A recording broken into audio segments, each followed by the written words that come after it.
Hey friends, welcome to the Empowered Homes Podcast. The purpose of this podcast is to grow strong families by connecting church and home. Today's episode is the first in a couple series about marriage. We're going to be hitting different marriage topics the next couple weeks. In our first episode, I'm joined by my bride, Jennifer. Hey. Welcome. So Jen's been on the podcast a few times, mainly because I force you to do it. But only heavy topics. Yeah, only heavy stuff. Yeah. So if you are a avid listener, you've been listening to a while, you probably heard our episode on resentful support. Yeah. What's resentful support, Jen? I'm going to support you, but I'm not going to necessarily be excited about it or happy for you. And have a little resentment. A little resentment. Yeah, which never happens. If you want more information on that episode, you can see it in the description below and listen to that. But we're going to talk about a different topic that's similar.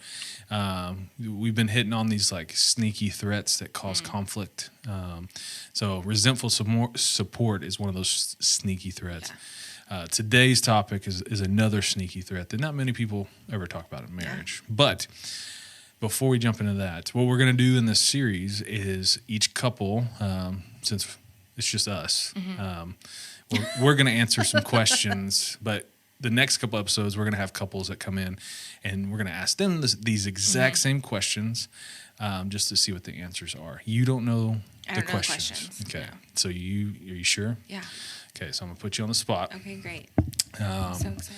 So there's 3 questions. First question, I have to answer them too. Okay. So the first question is... You have to think about it. Not really. Okay. I've told myself not to think about it, even though sure. I thought about it. Question number 1. What is something your spouse wears that you love? Oh, hoodies. Hoodies. I'm wearing a hoodie right now. I got it on. Yeah. That was an easy one. That was an easy one. I knew it was the question, so that's why I wore a hoodie. Because for whatever, why do you like that I wear hoodies? Because that's what you were. We were dating, I guess. You're snuggly. Snuggly. It's okay. I don't know if mine's appropriate to say over the air what you wear, but the appropriate things is I love, and you may not like this, I love when you wear a ball cap. Like, are you serious? Yeah, I do. Like when you're just super cash. Dirty hair? And you got dirty hair and you wear a cap. Okay. Yeah. So. Okay. You're not excited about my answer? No, because it's like no, that like threw me off a little bit. Okay. How did that throw you off? Because I think I'm going to put a hat on because I look rough. Yeah. Like my hair needs to be washed. It's like. That's how much I love you. I'm sure. That's where it's at. Okay. Next. Okay. Wow. I didn't like my answer. Cool. This is perfect for our episode. I guess so. So, question number 2. What's your biggest fail in the kitchen? My biggest fail in the kitchen? I've got to answer too. So what's your biggest fail in the kitchen? Not your biggest fail that I think of. No, your biggest fail. My biggest fail. Or you can share my biggest fail. I don't know. Whenever we lived in North Richland Hills, I made like a garlic noodle thing that was horrible. Like I can still taste it just thinking about it. Yeah. But I don't know. What else did I fail at? All the things, like weekly. But this is not a bashing session. I know. Is there a big fail that you had in the kitchen? I'm sure. All the time. The kids remind me daily. Oh, what does Charlie say? Mom, like it was good, but it's not my favorite. Not my favorite. I ate it. Yeah. I hope you're glad that I ate it, but it was not my favorite. Yeah, thanks for being honest. Kitchen fail. Nothing else. That's it. Just the pasta thing. But that was like major fail. Yeah, and we cooked something different. Yeah, or we ordered pizza. I'm pretty sure we ordered pizza. We did order pizza. That was pretty bad. Yeah, do you remember that? Yeah, it was rough. That was really bad. Yeah. Mine would be when I almost blew up the house with that gas grill in our house in Abilene. Yes. And big old, I singed my eyebrows and hair. That was so bad. I thought I had the gas turned off, but it was turned on. And then there was no like knob to to regulate. It just was coming out. So as soon as you turn the gas on, it comes out the grill. So you got to turn the gas on and light it. So I thought I turned it off, but I turned it on, and it just been billowing gas and the puff of smoke. And that was fun. Yeah, I had no eyebrows for a minute. I'm glad I can bring you joy with that memory. What's the next one? Keep going. Okay. Number 3. This one's awesome. If you found a genie in a bottle and you only got 3 wishes, first 2 can be whatever y'all decide together, but the third wish has to be only for your spouse. What is your wish? Ooh.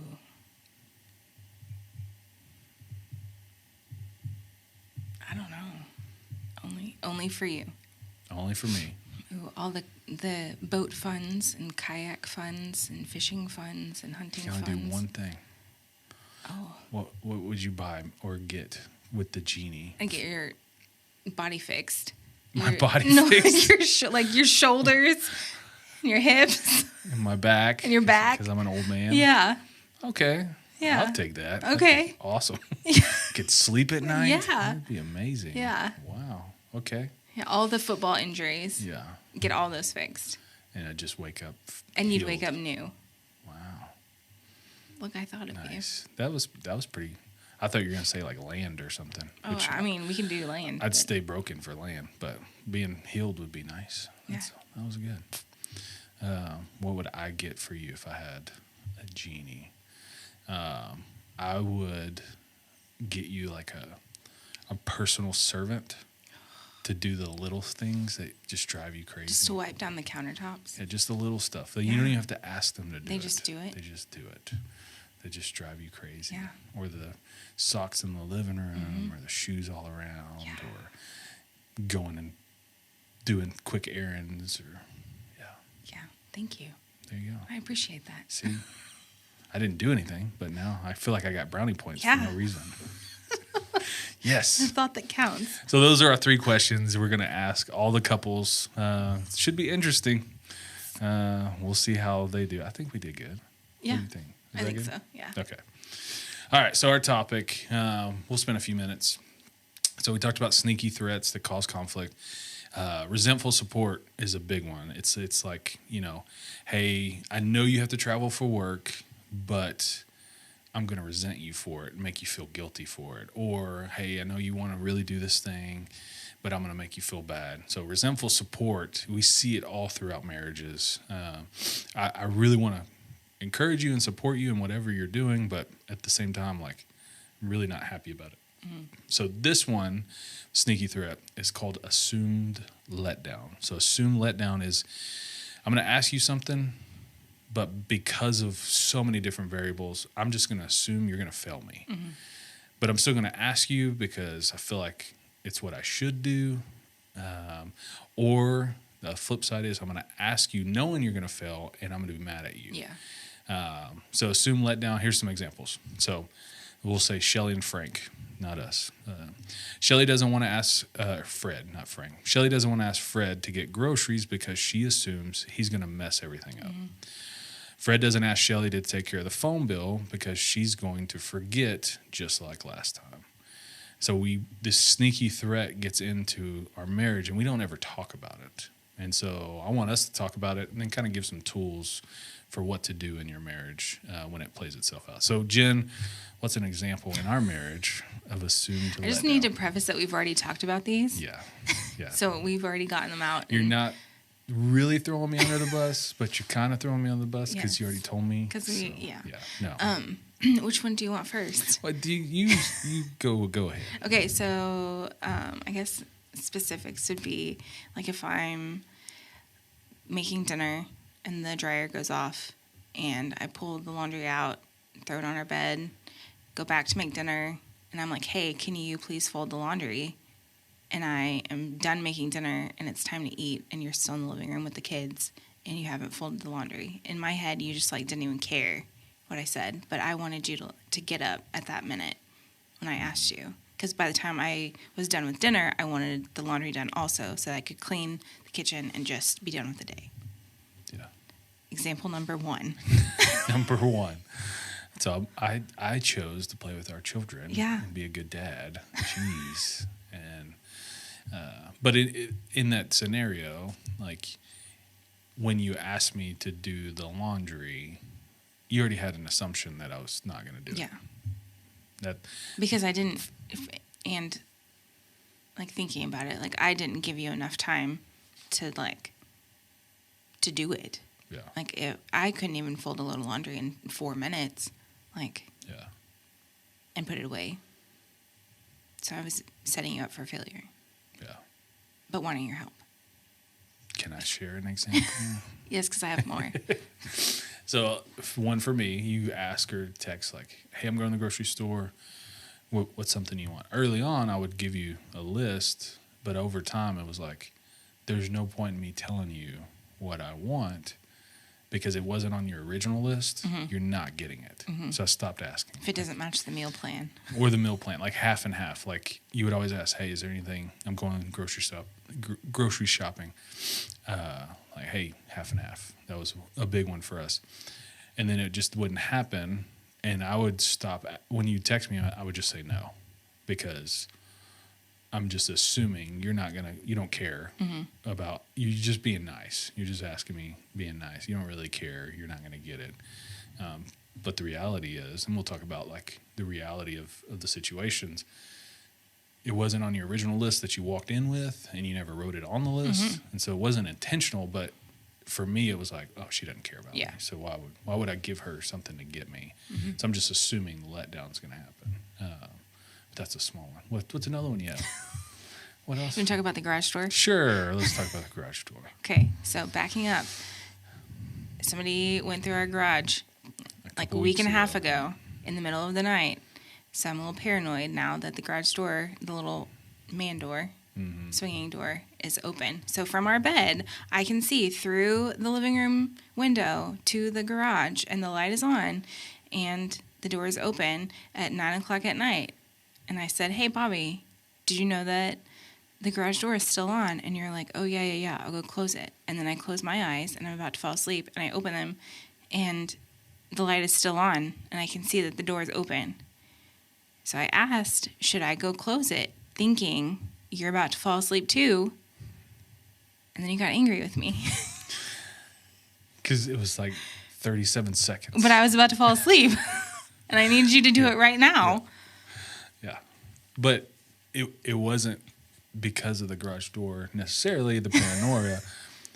It was the light. It was the light. But I can see the light. You mentioned nothing about the light. Like, hey, that light is keeping me awake and I want to go to sleep. You say, hey, will you close the door? I'm like, yeah, I'll get to it in just a second. Some yahoo's going to go through our garage again. But you assumed letdown, and within 37 seconds, I might as well do it myself. I'll just do it myself. Which brings me to the next one, my example of like, I'm in the middle of something or I walk in, you're like, hey, will you blah, blah, blah, blah, blah. And then like I'll go into our bedroom and then I'll come out to do it and like you're already doing the dishes. I'm like, and I'll look at you like, you didn't even give me an opportunity to try. You just completely were like, wow, whatever, I'm just going to do it. I'm like, what's that about? I don't know. No, there's lots of stuff. That's the assumed letdown. Yeah. Like you felt like you had to ask, like I want to ask for help.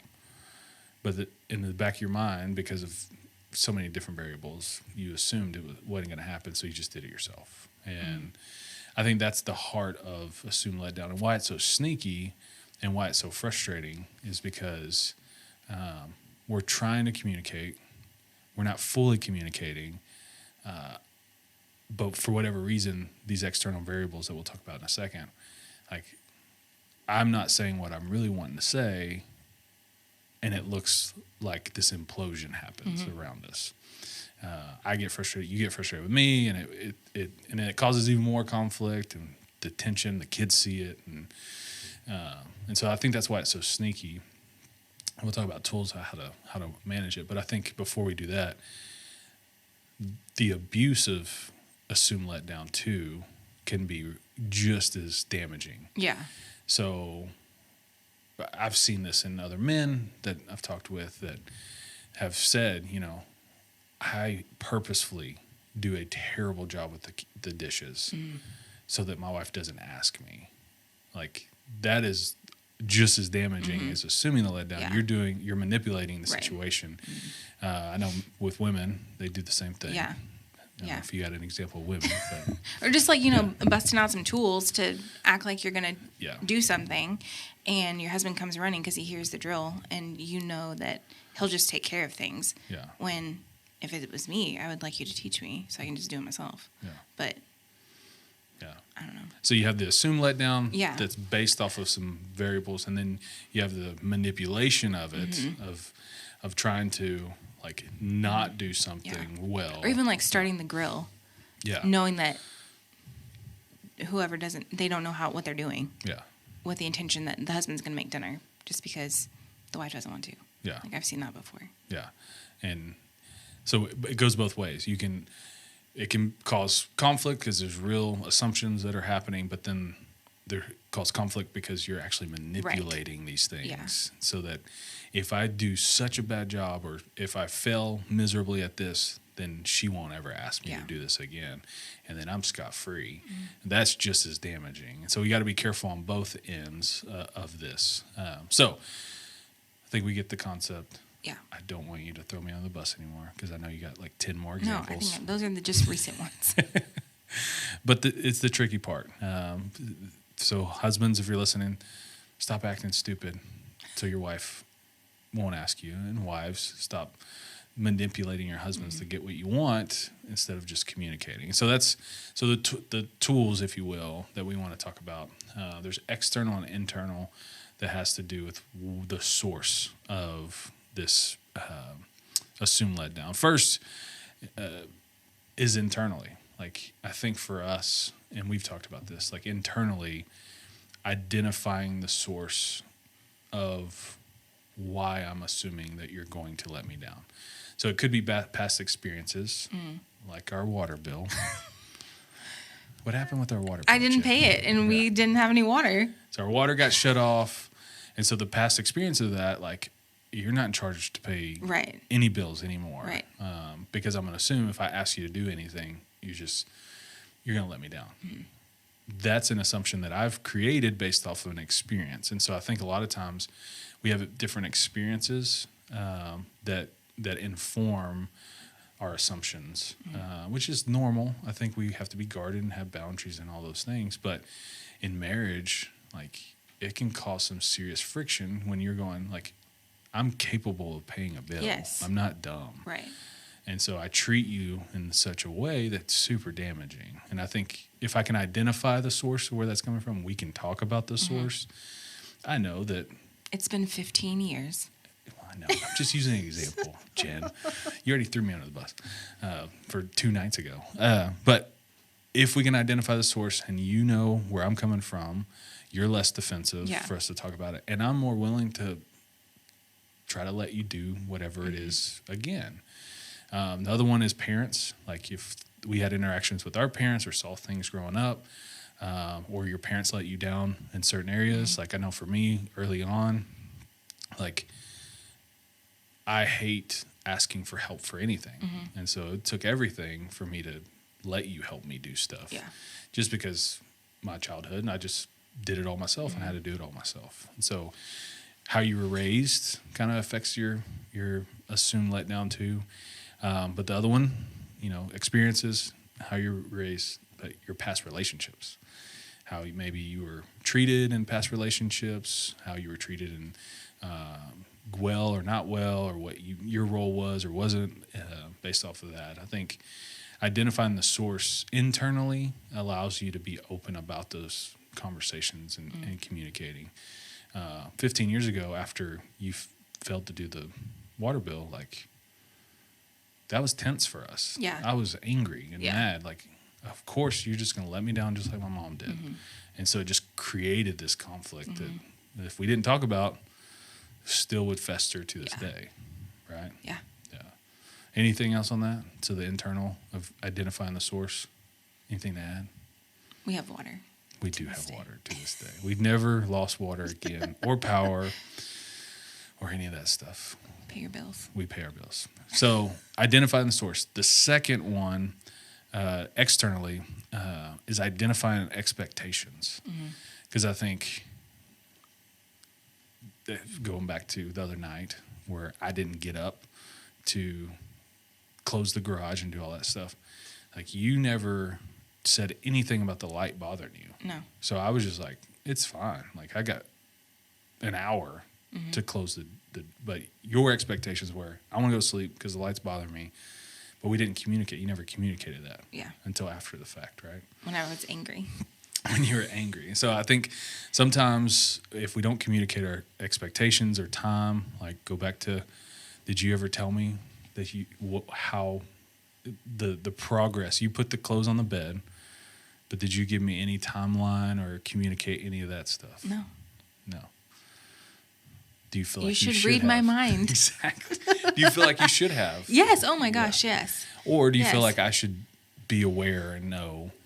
Both. Yeah. Both. I want you to be more aware of like our household, like how it's run. Like if I'm carrying a little laundry and I got noodles boiling over, like help me. Yeah.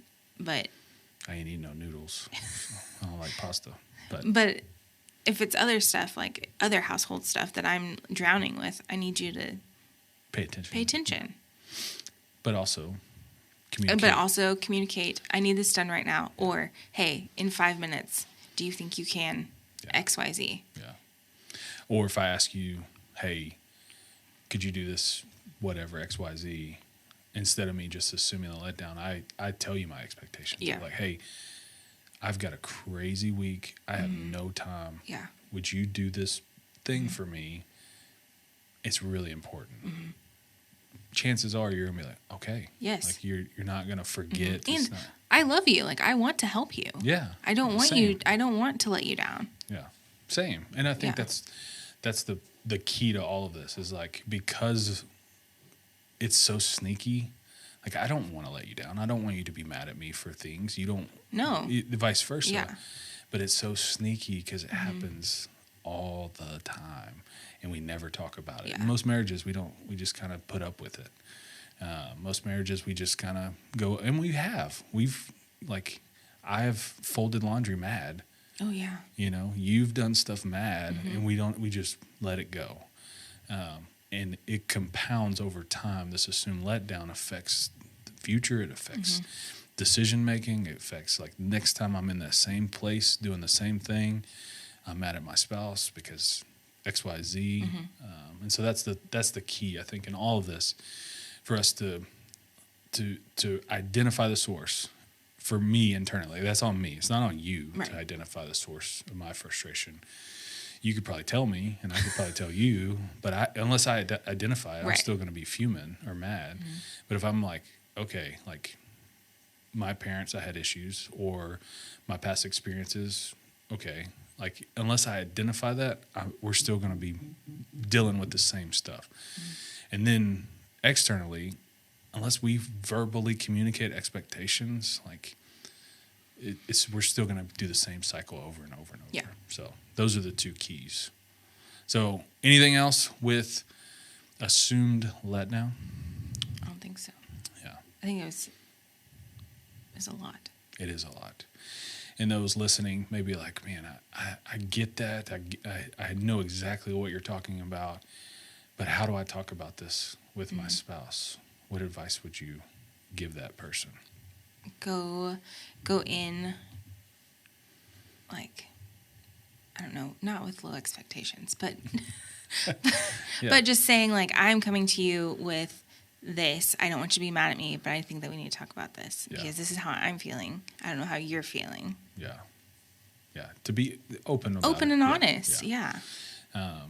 The hard part is, for those listening, if this is something that's been going on for a long time, I know you would do the same for me, or say the same, like, why haven't you told me this before? Yeah. Or why are you just now bringing this up? I'd get frustrated. Yeah. That's where you got to kind of set your pride aside and be willing to be like, okay, let's talk about these things. And that's, I mean, when it comes to these sneaky threats with resentful support, assume letdown, and the next one that we'll do, it all goes back to having communication and communicating with one another, because if we're not doing that, they can cause and wreak so much havoc. That's, as silly as the you doing the food and then the laundry is, I mean, it's not silly, but like as micro as that could be, like if we're not careful, that can spill into so many other areas in our marriage and continue to cause chaos. And then we're going, where did all this start? It was just this simple assumed letdown that we didn't address. Right. And that's what we want to talk about today. Is like maybe you are way far on the spectrum when it comes to conflict in your marriage, but maybe the source started with these just little bitty chips that happen, these little sneaky things that happen over time. And if you want more information about all of this, I wrote an article with everything that has kind of expands on how you manage expectations and how you identify sources, especially with your parents. I got a ton of stuff on, we act like our parents a lot of times because that's what we know, and so we can break those ties with some of those behaviors if we're willing to do the work. So if you want more information on all of that, if you want to listen to the resentful support, and then we'll have another one with me and you in a couple of weeks. We won't tell them what the third sneaky threat is. It's a surprise. You got to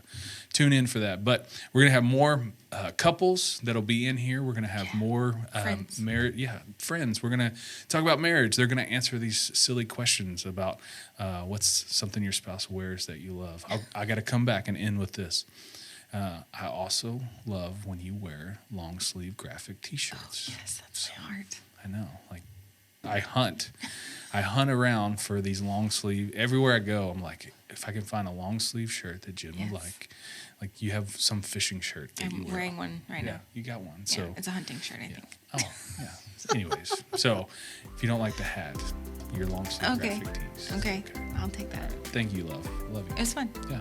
Love you.